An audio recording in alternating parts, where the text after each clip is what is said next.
y'all done came up here on a day ain't supposed to go to school. Guess it's time to make y'all a video today. Woo-hoo! Let's go.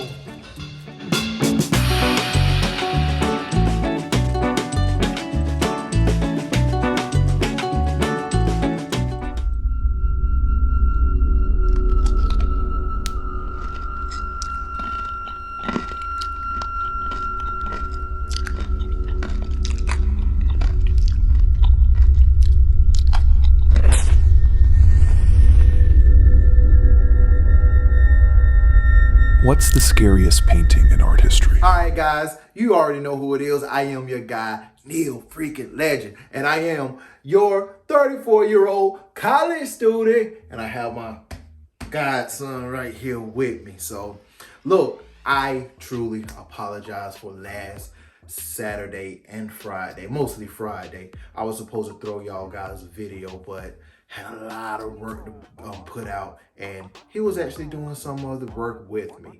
And his face expression for what I was doing is why we're doing this video today. I said today. I didn't mean to say today. I mean to say today. Anyway, that's neither here nor there. So I want y'all to see his expression when I show him this picture that's behind us. All right, boom. What you say about that? Terrifying. Why is that terrifying? Hold on, slide over so they can see the whole thing, guys. Why is that terrifying? It's a man devouring his son. It's a man devouring his son?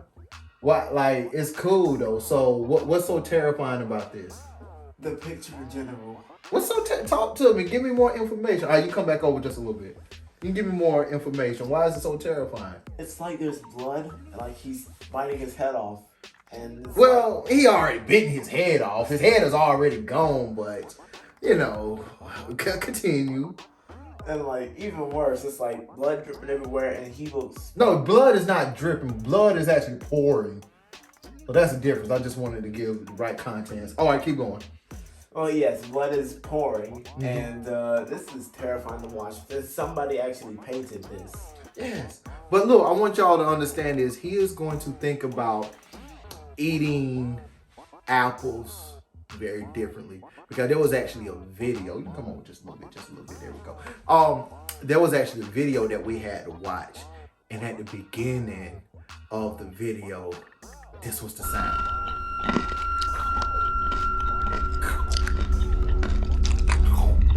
Oh, it sounded delicious. But when he realized that was the sound of Saturn devouring his grown son's body, bones, flesh, tissues.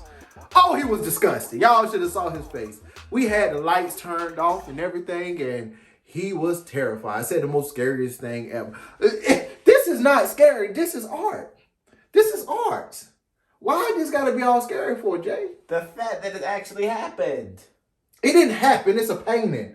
That's just somebody painting. It didn't happen. Now, if you talking about Hannibal Lecter, that might have happened. Because, you know, Hannibal Lecter actually was eating people's brains at one point. That was real life. But I'm just saying. But this right here is just a painting of a man that went deaf. So, I believe painting is art. Painting is beautiful. Painting is also subjective as well. And I believe this painting, I don't know why I like this type of stuff. I like for people to take their imagination, for them to take the thoughts that they have and put it on the canvas, put it on display for the world to see. And then actually, he really didn't put this on display for the world to see. He actually painted this in his kitchen. This was actually on one of his kitchen walls. So imagine you eating morning breakfast. I mean, you got eggs, toast, or maybe some cereal or something. And then you see a painting of this deranged man taking a chunk out of his son. This was in his kitchen. What you say about that? You eating with your moms, you eating with your sister, you eating with your grandma, you eating with your family, right? And then, you know, you just enjoying a good hamburger with a little bit of red in the middle of the hamburger. And then you look up and you see this giant of a man named Saturn take a bite out of his son. How did that make you feel? How did that make that burger taste? It made me feel like I can never eat food the same way again, and that would be terrifying. But at the same time, you're gonna still be eating that food because you're hungry. You'll be like, oh, I can't eat this food again. That's crazy. No, I would slowly put the burger down, back away from my table, run. That's all. That's it. What you gonna do later on that evening when you're hungry, or tomorrow when you're hungry? I'm gonna eat some yogurt or something. You gonna eat some yogurt. Yogurt could be a pastry like almost as thick as the blood running down his son's back and arm and legs. You know? Great. Now I'll never look at yogurt the same way again. Yeah, especially the red strawberry yogurt. Just saying, mate. Those are my favorite kinds of yogurts. Well, anyways. I mean, but what you gonna do the next time you get hungry and you are reminded by this beautiful portrait, this beautiful piece of art that Saturn took a bite out of his son. Take the food, throw it away. I'm not eating. So you just gonna starve for the rest of your life? If it don't get that, you're already looking thin anyway. God dang, you gonna starve for the rest of your life? I mean, rather than having to deal with that picture, yeah. Then why not just eat with your eyes closed? But then you will see you'll see it in your head. Right. So you're just gonna be hungry for the rest of your life. Yeah, pretty much. Guys, he's not gonna have a long life. He about to die of starvation. So, but look, before this video is over, y'all already know I am Neil Legend. I am your 34-year-old college student. Jay, what you got to say to the people? All I gotta say is y'all need to stay positive, stay happy, and try not to think of this image too much. I don't think of this image too much. Please. No, please think of it. Yes, please don't. Please. I don't want you young kids having nightmares from this picture or painting, and then you guys end up having crap in your pants. But they'll be having nightmares of art, right? Just don't think of it, please. That's all that I'm saying. Don't think of it. It'll definitely be worthwhile. I don't want you guys to end up starving for not eating because of the images that they're putting in your head. You're such silly putty. Okay, he's silly putty. Guys, look, we halfway through it. We're gonna go ahead and get through it. So the rest of the lesson, I actually had to pick something out of my childhood or in my life that was fearful, that I was scared or kind of traumatized me. And I'm gonna let you go first. What is something that you saw? It could be a painting, or it can just be anything that made you have nightmares, or you was fearful of it, or, you know, even still till today might be a problem. I actually have two things. We're just going to stick with one for video time purposes. Okay. One of the things that definitely made me have nightmares is my school bully. Who's your old school bully? His name was Brandon. Not a good kid at all. Always being mean and getting sent to the office for no reason. Picking on all the kids for no reason, just because he felt like he can. And he was pretty terrifying when I was growing up. So you had nightmares about Brandon? For a long time, it gave me nightmares. Pretty much. What was he doing in your nightmares? Wedgies. Wedgie! I can't feel my butt cheeks! Hey, Wedgiesaurus! Put those tidy whities down! Spit wads. I didn't laugh, I'm sorry. So in your nightmares, like he was giving you a pantsies, he would come around behind and pull you up like that. Yeah, pretty much. Smell you later. So you woke. Did it hurt in your nightmares? Yes. I actually woke up midnight to check my underwear. I was like, oh. Did you heard the door knocking? You thought it was Brandon out there? I was scared. I hid it in my covers, and it was just my grandma telling me to good night. Stop. All right, what else? What else was happening in your nightmares that Brandon was causing? I also had spit wads. Spit wads?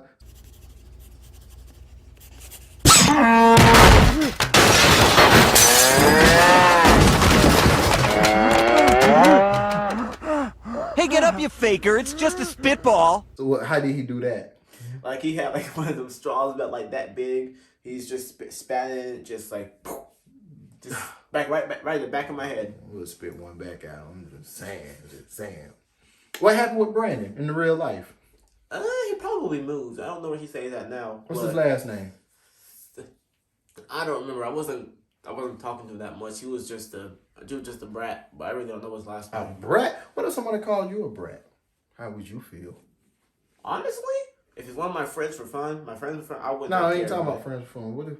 What if somebody that you bullied and they called you a brat? Oh man. Would you be mad? Nah, I wouldn't really care. I'll just walk it off. Just walk off. Walk it off. Hey, walk it off. Hey. What would happen if you was to see Brandon today? Like right now. You in Food Line or you in Walmart. You going to pick up one of your new blades. Oh, He probably Brandon's would. on the same aisle with you. We probably wouldn't even care to talk to each other. We would just look at each other, like, just stare, walk past. You'll be like, hi, pal. You won't be like that? No, because we were never pals. As a matter of fact, he actually nearly tried to get me suspended at least 3 times. Why was that? Because you wouldn't let him pants you no more? Is that the reason? No. He was marking, and back then in kindergarten, we actually had a little miniature bathroom in the classroom. He would mark on the walls and try to tell it on me. So he nearly got me suspended like 3 times. A real bully. He took it to the next level. Extreme. He said he pantsed him, spit wadded him in his dreams, and when it told the teachers / principals that he, meaning Jay, he was marking on the wall so he could get suspended, and he at school like, my diabolical plan worked. That's how it was. Yeah, and the last day when I saw him, when I actually slapped him on the back of the head, he didn't do anything. And that was the last time you saw him? Maybe you're the bully then. You slapped him in the back of his head and you made him move all the way to Kansas. And you ain't heard nothing else from this guy. I don't know if he moved to Kansas. He might still be in Poston. I really don't know. How dare you? This guy. He ain't never cared. He ain't never cared for us. Why should we care for him? This guy. You know what? Me and Elmo is out of here. Oh. It's crazy. Yeah, this is my Elmo, guys. Don't trip about Elmo. How can I talk about Elmo? I'm Elmo. No, let me stop. All right. Let's get back to it. We heard about Brandon pantsing him and everything, spit wide at him and trying to get him suspended. Let me tell you about my scariest moment, guys. Look, let me tell you something. Disclaimer, I am not scared of this movie. Like, it's actually one of my favorite movies. But you gotta understand, I was 9, right? When this movie came out. I was the great age of 9. I didn't even have a 1 in front of the 9. I was just actually 09, if that's a number. But the movie Anaconda came out. You ever heard of Anaconda?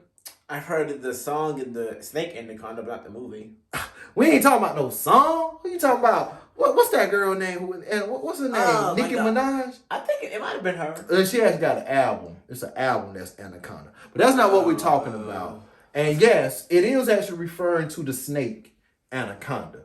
But they made a movie called Anaconda. And it had Ice Cube in it. It had Jennifer Lopez in it. It had some other people that honestly I don't forgot the names because I'm just going off memory right here, guys. Please stick with me. But it had a plethora of like A-list actors, and it was a great movie from beginning to end. We're probably gonna watch that movie. Think you'll like it. But prior to this movie, I already don't like snakes. Just the fact that something's slithering and it can wrap around you and crush your bones and swallow you whole and everything. I'm just like, no. But I'm still intrigued about the movie. So the movie go on and this snake is giving them a run for the money. And I'm talking about Anaconda #1, not the next 2 installments. It was good. Oh, come on, man. It ain't nothing. So the movie is good. Go off with kids. People die, people get in, people survive, kill the snake. Here's why I'm scared. Because I'm 9 years old. And I didn't know how much it traumatized me. I didn't know how much it traumatized me as a child until 10 o'clock in the morning, 3 o'clock in the morning, I'm in my bed, everybody asleep, all the lights are off in my room. And now your boy just drunk a whole glass of iced tea on top of some Kool-Aid. And now I gotta get up and run to the bathroom. But I'm in my room, right? And I want you to understand, a room right here, a bathroom right here. In between my room and the bathroom, there's a hall. So 2, 3 o'clock at 9 I'm trying to go to the bathroom. In my mind, this big snake, this big anaconda is in the hallway waiting for me to run across to that bathroom. That was my trauma. I was traumatized because I'm thinking this snake is waiting and I'm about to get swallowed up whole by this snake. So now I got a choice. I have a choice to make. Do I run across and risk my life because of this snake? Or do I just stay here and save my life, but yet and still got to pee? And it's coming out like a Russian racehorse at the Kentucky Derby. Shout out to Cat Williams, had to do that with a glue truck behind my butt. Where your bathroom at, player? Got to piss like a Russian racehorse at the Kentucky Derby with a glue truck behind him. What do I do? What do you think I did? Knowing that big old snake probably stayed. I stayed. I sure didn't go for about 2 weeks. For about 2 weeks. I ain't stayed in the same spot for 2 weeks. I mean, every morning came by and whatnot, and I stayed. But this was the reason why I stayed, because my dad, he would get up at like 4:30, 5 o'clock, get ready to go to work. And every time I would hear that TV turn on, I'm like, oh, my dad is there, so that means the snake is not there. So I would just run to the bathroom right before my dad go to the bathroom and just, let it out. That's what I would do. Until one morning I said, you know what, I'm Neil. Kyle bust out my chest and said, this snake gonna have to fight me, because this one morning, let me tell you something, I had to go. I filled up that whole toilet bowl. I had to go so bad. Ran across there in fear, made it to the bathroom, and there was no snake. And at that moment, I faced my fears. And I conquered my fears. So while y'all over here tripping about this giant eating his son, just remember, if you're scared of that, you need to face your fears. Go ahead and give them a final word. Well, thanks for Neil's inspiring story. I think all of you guys know, it doesn't matter what happens, as long as you guys are calm and you don't freak out like I did, then you'll be able to face your fears a whole lot easier. Now, the whole devouring his son thing, I'm so glad now that I know it's not real, because I can actually go to sleep more peacefully now. Last night, seriously, before I went to bed, I was actually checking my closet.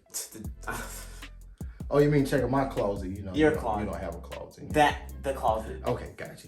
We had to get that together, guys. I had to get that understanding. So, but last thing, and then we out of here. I lied. It is real.